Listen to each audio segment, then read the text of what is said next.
Muy buenas a todos, hoy hago un video un tantito distinto a los que venía haciendo de Dragon Age por la situación siguiente. Ayer me puse a grabar el episodio número 11 de Dragon Age Origin, como hacía todos los días, y llegué a Denerim, que era lo que teníamos que hacer el siguiente, digamos, para poder ir a buscar las urnas sagradas y demás, y estaba toda bugueada la ciudad. O sea, había partes que se veían en negro, la ropa de los aldeanos se veían mal. Y había, por ejemplo, una casa que cada vez que intentaba entrar se me cerraba el juego. Y a partir de esa casa, cada vez que avanzaba 10 minutos de grabación se me cerraba el juego. Lo volví a abrir, avanzaba un poquito y se cerraba el juego. O sea, a ver, el juego es muy viejo, es del 2009. Y no puedo andar pidiendo soporte para esa parte. Y tenía miedo de seguir avanzando, ir a otra parte y que se me trancara. Y que llegara a un punto, que llegara a una situación donde no pude avanzar.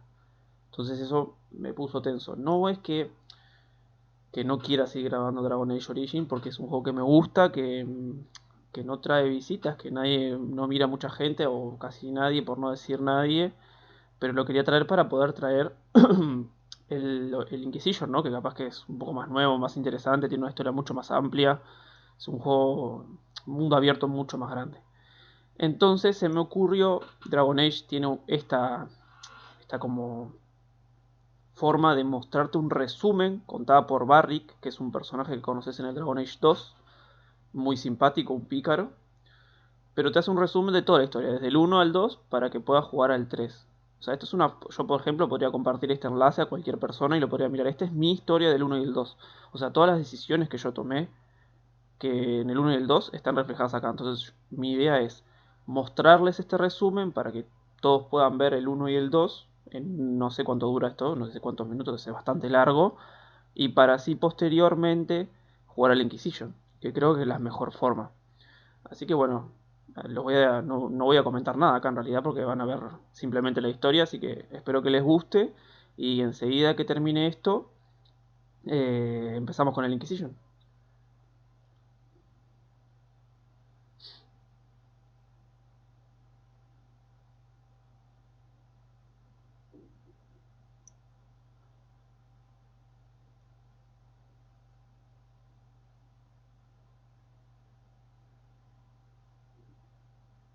Dos horas más tarde.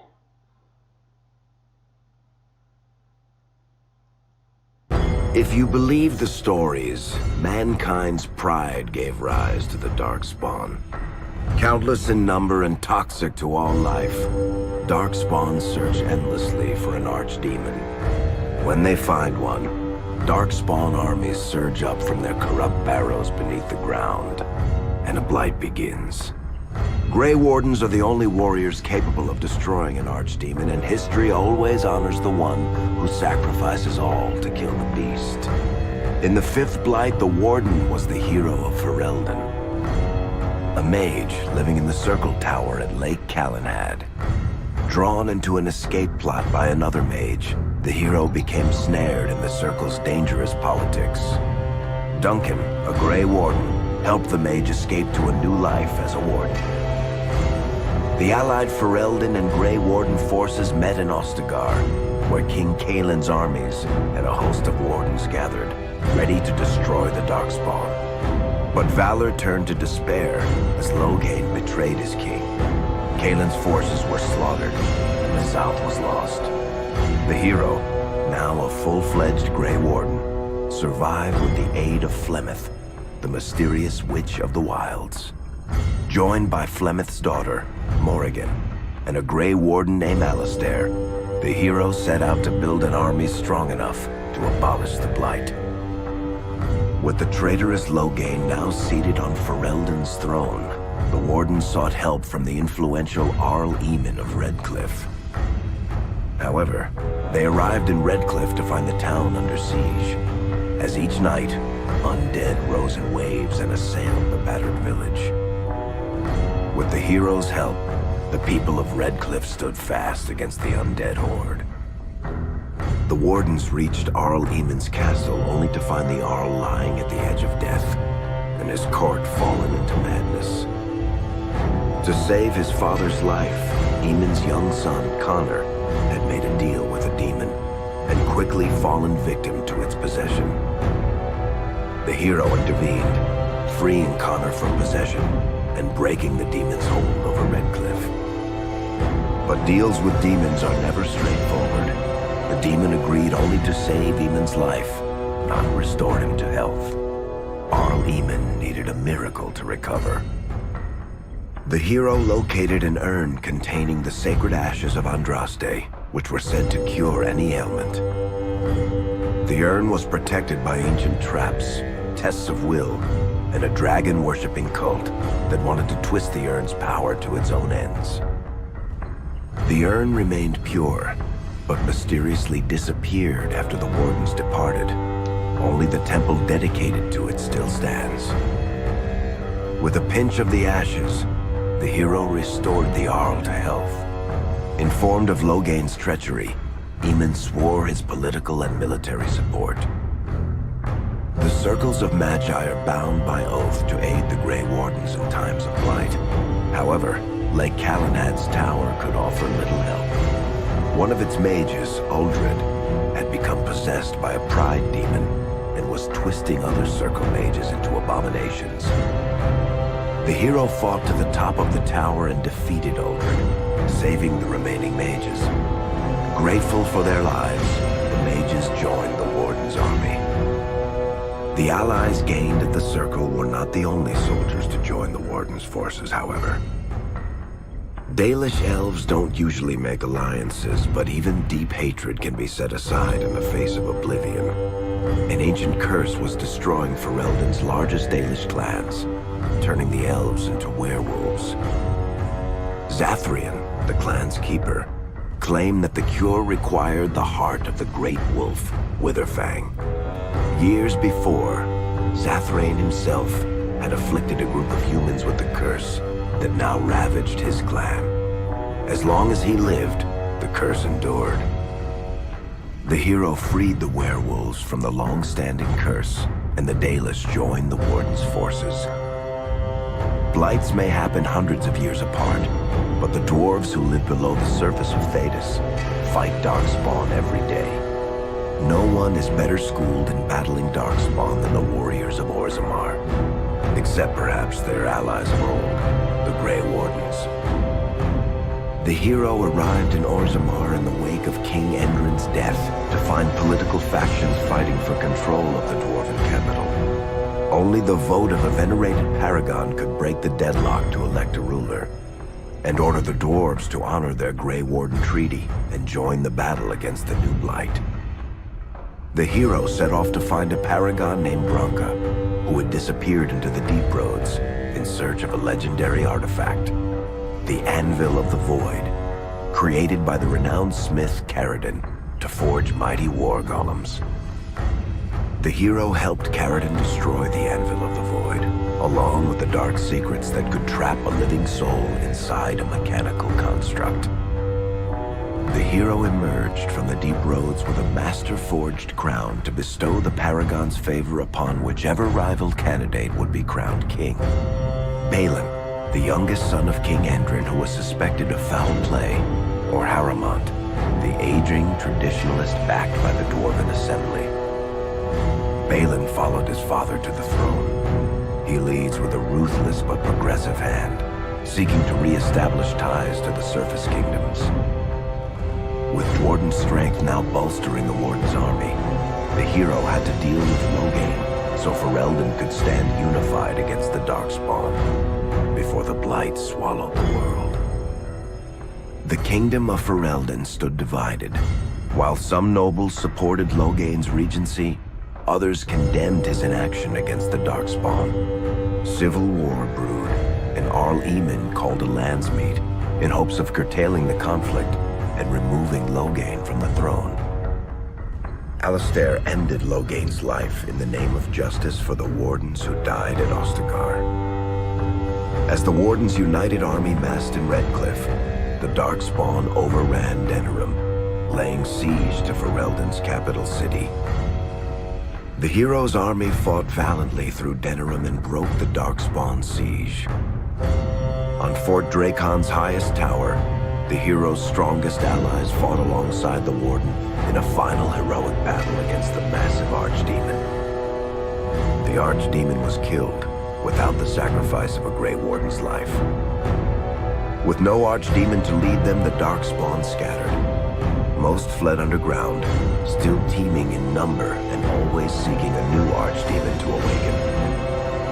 The shattered kingdom of Ferelden embarked on a long journey to recovery.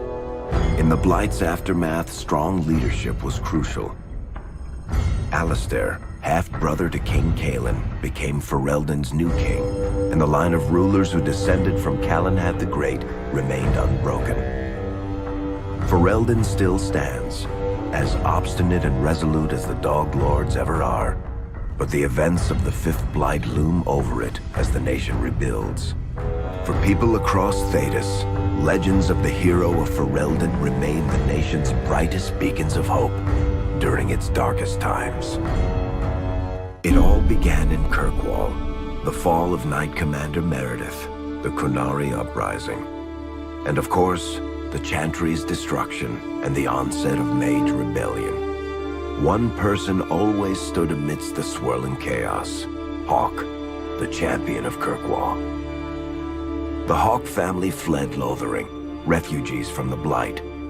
Leandra, mother of the champion, and siblings Bethany and Carver hoped to find refuge at her family's estate in Kirkwall, far to the north. As a mage with a family legacy of magic on both sides, Hawk naturally became involved in the events that ultimately led to the Mage Rebellion. The Hawks escaped the Blight with the help of Aveline Valen, a warrior and family friend.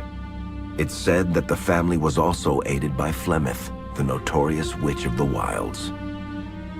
Hawk's sister Bethany never reached the Free Marches. She was killed by Darkspawn while defending her family. The family's first years in Kirkwall were difficult. Leandra's brother Gamlin had lost the family fortune. The Hawks lived in poverty, forced to indenture themselves in return for entrance to the city. To pay off the debt, Hawk was forced to work for a band of mercenaries. All the while, Hawk and Carver did their best to hide Hawk's magic from the Templars. Opportunity eventually struck in the form of a dwarf named Bartran Tethras, who was planning an expedition to the Deep Roads. It was a long shot, but with gold gained from the expedition, Hawk could free the family from its criminal creditors and further Templar scrutiny. Hawk met a rogue Grey Warden named Anders, who possessed detailed maps of the Deep Roads.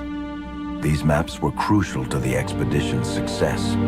Once Hawk obtained them, everything else fell quickly into place. Carver joined Hawk on the expedition. The siblings found ancient dwarven treasure and a statuette formed from a strange red lyrium. Carver fell victim to the blight that suffuses the Deep Roads, but Anders led him to a group of Grey Wardens who were able to save his life.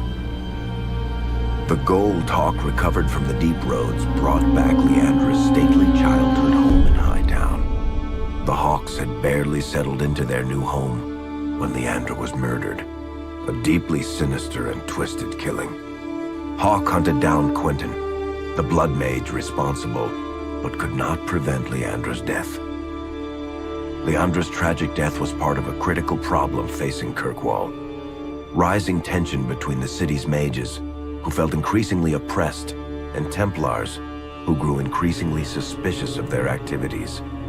Adding to the strain, a large contingent of Qunari had also established themselves in Kirkwall, much to the growing discomfort of the city's rulers. After their dreadnought was shipwrecked many years before, a group of stranded Qunari were allowed to remain in a cordoned-off area in Lowtown. As time passed, the Qunari made no effort to return home, and offered no explanation about why they remained. Tensions rose to a breaking point. Revered Mother Patrice, convinced the Qunari were a threat to the Chantry's faith, incited violence between the Qunari and the Kirkwall populace. Hawk knew that Patrice would bring about unnecessary conflict. Though the champion tried to stop her, Patrice orchestrated the murder of Seamus Dumar, a Viscount's son and a recent convert to the Qun. When her crime was discovered, a Qunari assassin killed her. After Seamus was murdered, the Arishok of the Qunari group lost patience with the humans of Kirkwall. They would now submit to the Qun or die. The Qunari struck hard and fast. They took the palace in Hightown and beheaded the Viscount to immediately quash any resistance. Aided by Knight Commander Meredith and First Enchanter Orsino, Hawk reached the palace and stood toe-to-toe with the fearsome Qunari leader. Hawk fought the Qunari leader. The fierce battle resulted in the Arishok's death and the liberation of Kirkwall from its brief occupation. The Qunari quickly withdrew from the city entirely.